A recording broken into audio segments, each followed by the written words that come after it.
Another good week, pretty workmanlike. I was proud of our guys for the way that they came to work this week.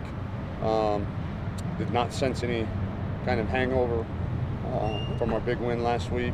I think this is a pretty mature group of guys that understands, what we have in front of us and what we're capable of when we play our best. I do think they understand too that our best.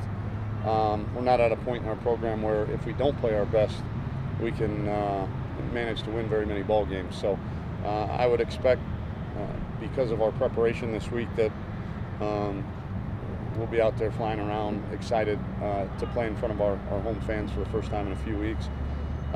Injury, Josh Moore is sick. He had a temperature today, so hoping that thing clears up by Saturday morning. But other than that, everybody made it through the week pretty good. Questions? How much fun is the process right now when you're on a 5-game winning streak, you beat your rival, you're back at home? How much fun are you having? How much fun is this team having with all this current success?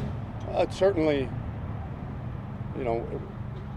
winning puts a pep in your step. It makes the food taste better. It makes the work seem more worth it, certainly. But the fun is not in the preparation.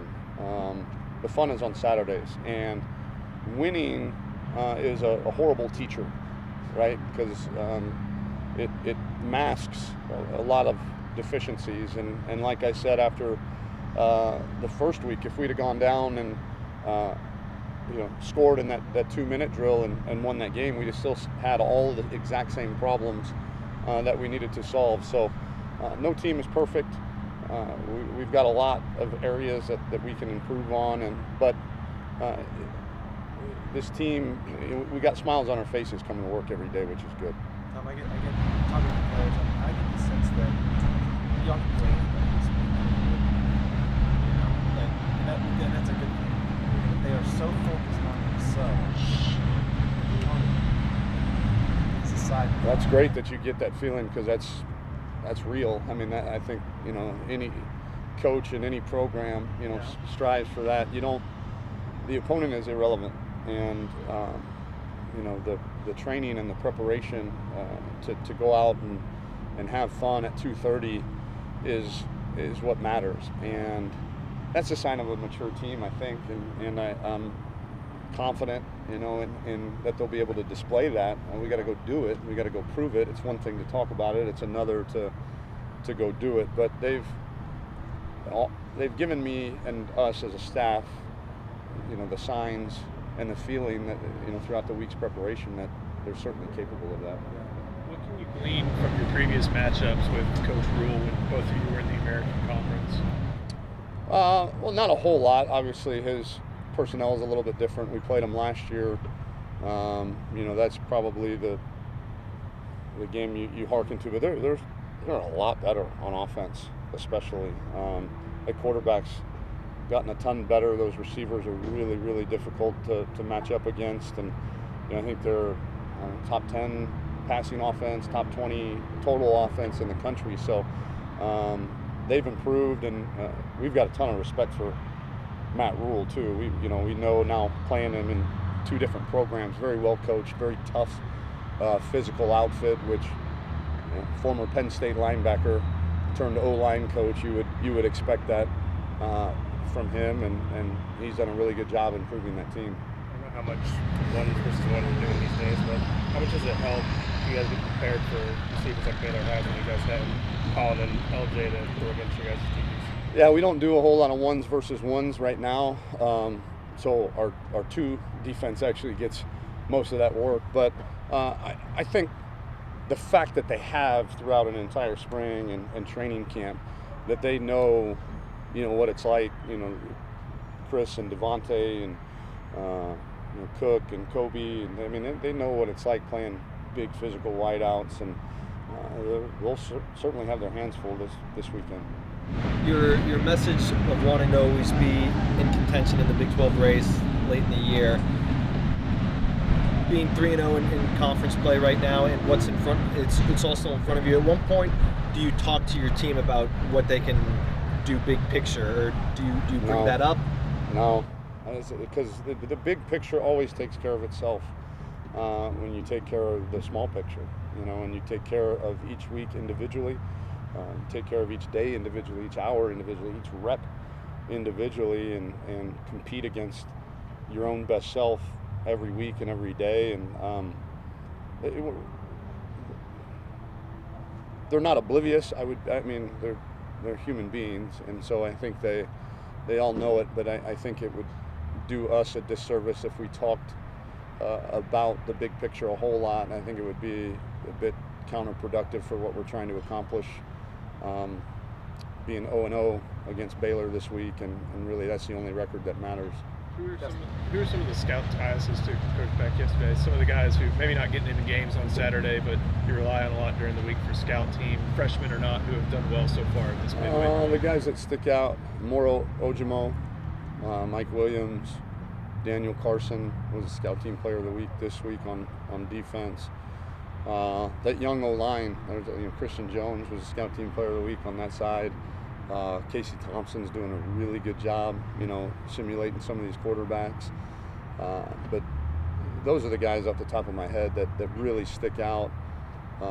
Morrow and Mike, Keandre Coburn, that the two lines, the young lines have made each other better. The young O-line has made our veteran D-line better, and that young D-line banging against those guys every day has made our O-line better. With having those two young quarterbacks for the scout team, have you had to rely on all of that, on taking a running back to make a simulate a mobile quarterback, or have you been able to go with Casey? I think Casey's plenty mobile enough. You're never going to simulate Kyler Murray. I don't know that we've got DBs and receivers that could simulate him. But for the most part, the rest of the guys that we'll face from that standpoint, they get simulated pretty well. Time for two last ones. A little over a week before you guys face Maryland, you were still in the midst of a quarterback competition. Has your expectations for Sam, where he's been through this tough stretch of games, is it where you expect him to be, or has he exceeded that at all? No, it's not. He is playing well, but it's hard for me to shower quarterbacks with too much praise. Having coached that position for many years, I always see the things that he needs to work on. And the good thing about him is that he does. I think I said it in the radio show today, or at one point earlier. He's focused every day improving mechanically, which is tough to find, because a lot of times quarterbacks get so locked into, I'm going to practice to install the game plan, and okay, here's my checks versus this look, here's where I go with the ball when this play is called versus this coverage, and here's this blitz, and how, and all those things. But you can really see him improving even throughout the season mechanically, which is a credit to him and Coach Beck doing a really good job not letting that part of his game slide. But he's got a long ways to go, but his ceiling's pretty high. The last one? You know, just that the football gods are on your side. Are they still on your side? I don't know. I haven't asked him. I haven't asked. I'm talking about Brecken, not necessarily. Correct. I haven't asked Brecken yet. Probably not gonna. Don't want to tempt fate. No. I love Brecken. Man, is he. The thing about Brecken is it's so genuine, Right. and it comes from such a place of such passion for this university, for this football program, for his teammates.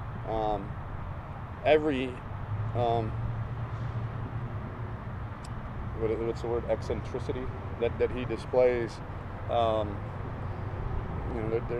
It's very unselfish. All of it is born from a passion for his teammates and his school. So, if God's telling him that y'all are going to win, is he telling you anything? No, he's not. Just thankful to wake up every day and get to coach at the University of Texas.